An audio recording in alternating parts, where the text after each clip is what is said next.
2월 6일 주일 새벽 예배 본문의 말씀은 잠언 20장 1절로 14절까지 말씀이 되겠습니다. 잠언 20장 1절로 14절까지 말씀을 통해서 주일 아침에 주시는 하나님의 은혜를 함께 나누도록 하겠습니다. 자, 오늘 본문에서는 그 어리석은 자의 악한 행동에 대한 교훈, 그리고 그에 따른 그와 반대로 지혜자의 올바른 판단, 그리고 깊은 통찰, 이러한 교훈을 말씀해 주시고 있고, 그래서 그러한 대조를 통해서 어리석은 자는 어리석어서 지혜가 없어서 하는 일마다 악한 일을 추구하게 되고 쫓게 되고, 지혜로운 자는 그와 반대로 하나님의 주신 지혜가 있어서 냉철한 판단력과 올바른 판단을 하고 깊은 통찰력을 가지고 행동하게 된다. 그에 따른 결과가 상반될 수밖에 없겠죠. 그러한 내용을 오늘 교훈하시는데 한 절씩 보시면서 함께 은혜를 나누도록 하겠습니다. 1절입니다. 포도주는 거만하게 하는 것이요 독주는 떠들게 하는 것이라. 이에 미혹되는 자마다 지혜가 없다라고 말씀합니다.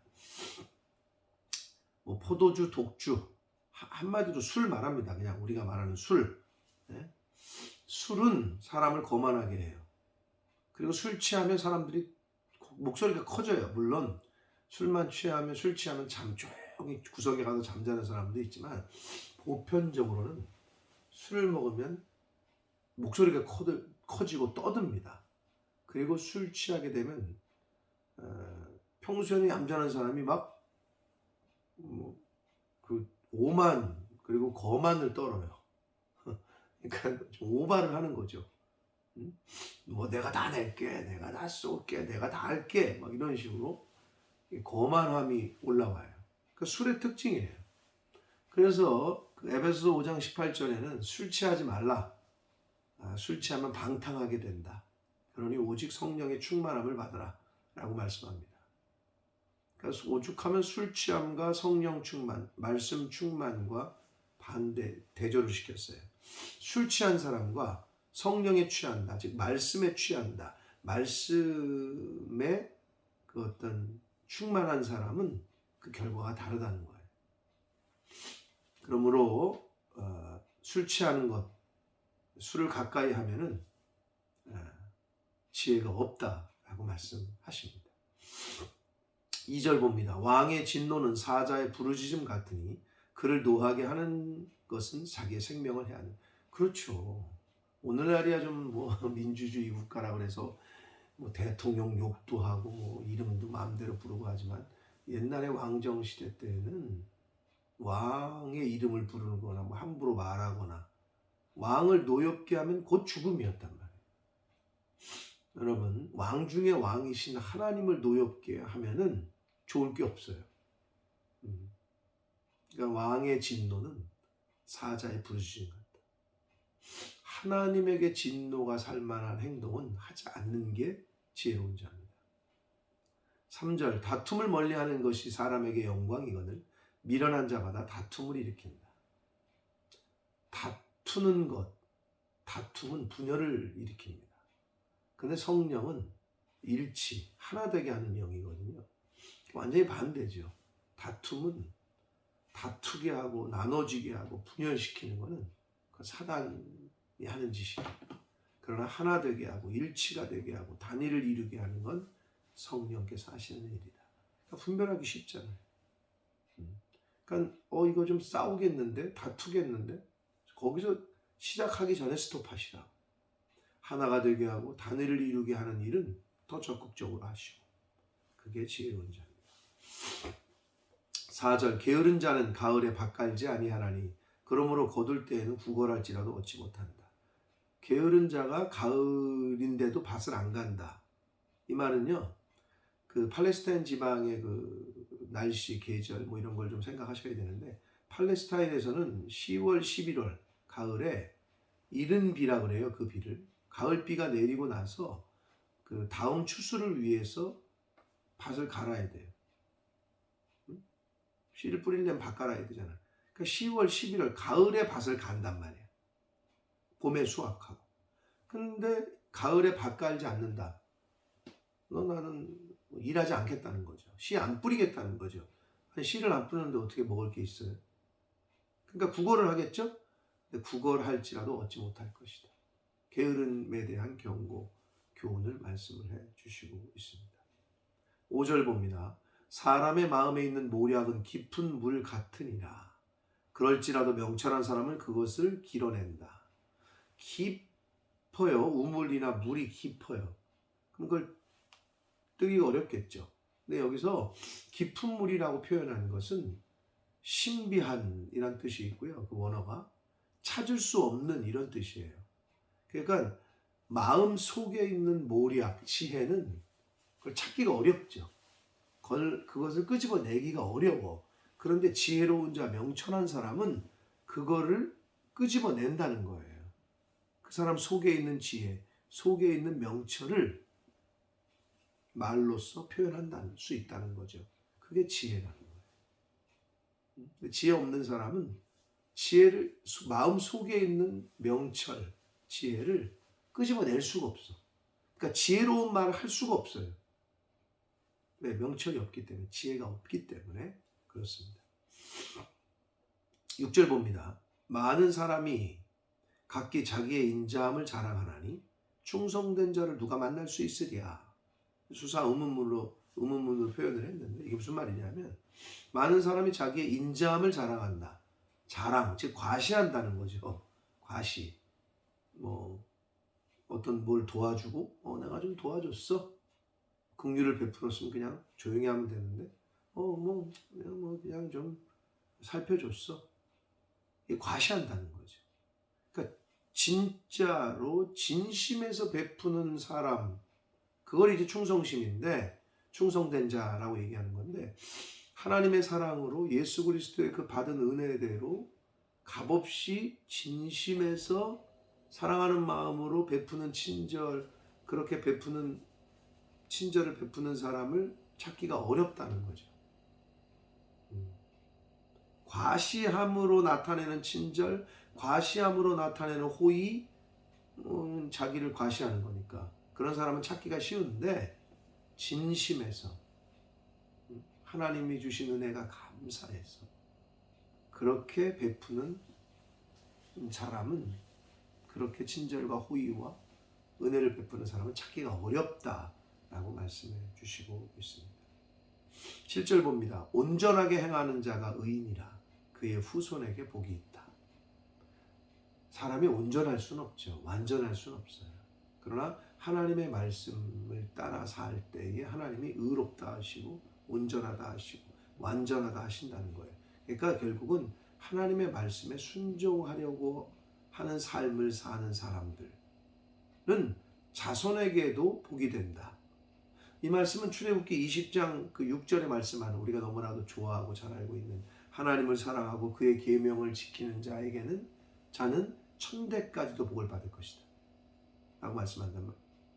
그러니까 하나님의 말씀대로 살려고 힘쓰고 애쓰고 순종하며 그렇게 사는 사람은 결국 자기에게도 복이 되지만 자기 후손에게도 복을 이미 주고 있는 것이다. 그렇기 때문에 여러분, 자녀 사랑하시면, 손주 걱정하실 거면 하나님, 철저하게 하나님 중심으로, 말씀 중심으로 사시길 바랍니다.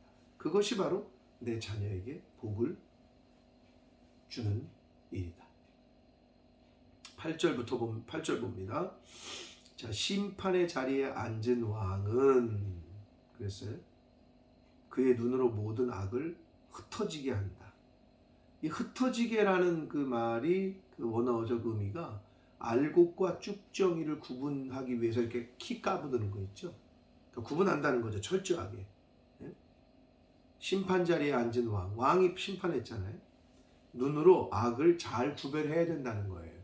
즉 그러한 의무가 있다는 거죠.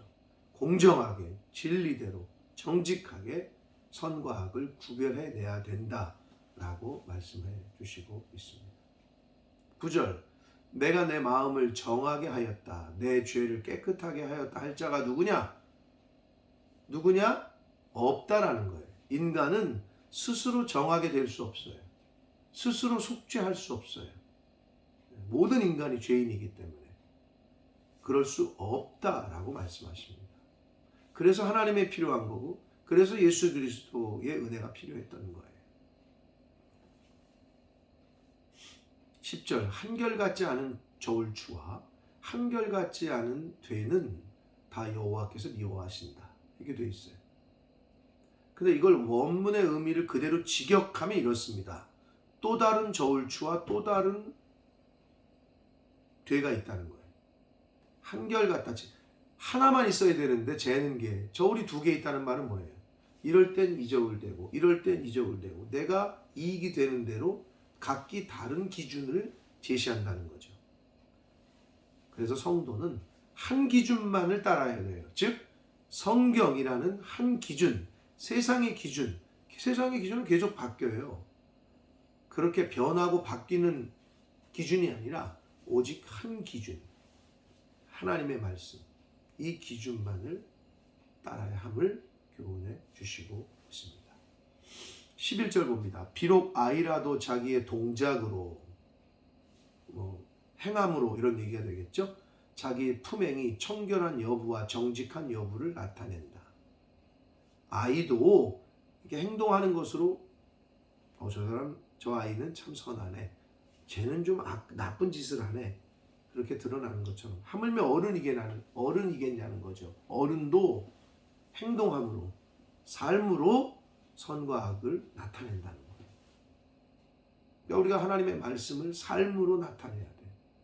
복음을 삶으로 살아내야 돼요. 그러한 교훈을 해주시고 있습니다. 12절, 듣는 귀와 보는 눈은 다 여호와께서 지으신 것이다.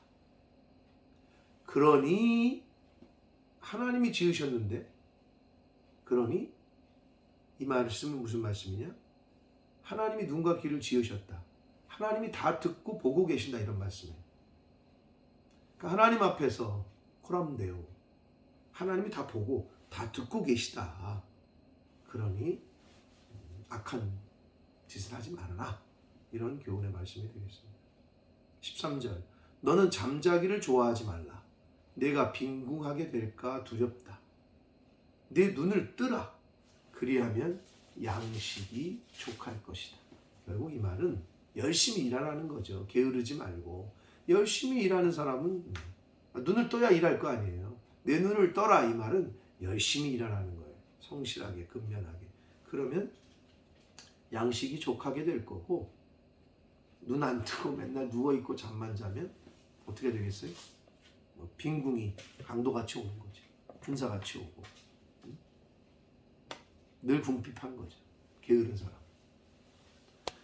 14절 봅니다. 물건을 사는 자가 좋지 못하다 하다가 돌아간 후에는 자랑한다. 이게 뭐냐면 인간의 이중성, 그리고 과시욕. 무슨 말이냐? 물건 살 때 왜 자꾸 물건이 나쁘다고 얘기해? 깎으려고. 이거 여기가 안 좋은 것 같고 여기도 안 좋은 것 같고 여기도 안 좋은 것 같은데요. 좋지 않게 얘기를 해. 왜? 그래야 싸게 사니까. 그리고 돌아가서는 자랑을 해. 나 이거 진짜 싸게 샀다.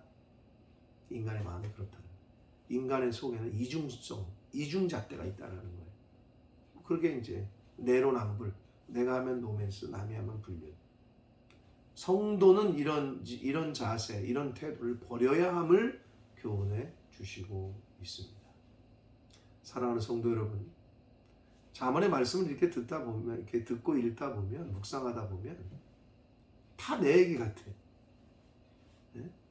내 속에 있는 죄악, 내 속에 있는 이중성, 내 속에 있는 못된 습성들, 나쁜 생각들. 여러분, 하나님이 인간을 창조하셨단 말이에요. 우리를 얼마나 잘 아시겠어요? 우리의 눈과 귀를 지으신 분이 하나님이에요. 응? 하나님 보시기에 하나님 앞에서 숨을 자가 없어요. 속일 것도 없어요. 그러므로 하나님이 보고 계시고 듣고 계시다, 다 알고 계시다 하는 걸 명심하시고 하나님 말씀대로 순종하고 하나님 말씀을 지키려고 애쓰고 힘쓰고, 세상의 것은 이제 그만 쫓아다니고 세상의 풍조와 흐름과 사상 이런 거에 그만 휘둘리시고 오직 한 가지 기준, 하나님의 말씀, 기준 삼아 그렇게 살아가시는 저와 여러분이 되시기를 예수 그리스도 이름으로 축복합니다. 기도하겠습니다. 살아계신 하나님 아버지, 감사와 찬송과 영광을 올려드립니다. 하나님의 은혜로 생명 주시고 새날 주시고 특별히 주일을 허락하셔서 이렇게 하루를 시작하며 하나님의 말씀을 전하고 들음으로 시작하게 해주시니 감사합니다. 아버지 하나님, 바라옵고 나옵기는 하나님의 자녀된 저희들 오직 한 가지 기준, 오직 변하지 않는 진리인 하나님의 말씀만을 따라 순종하며 살아가는 복된 인생들 되어지도록 주여 은혜 내려 주옵소서. 예수 그리스도 이름으로 축복하며 기도 올려옵나이다. 아멘.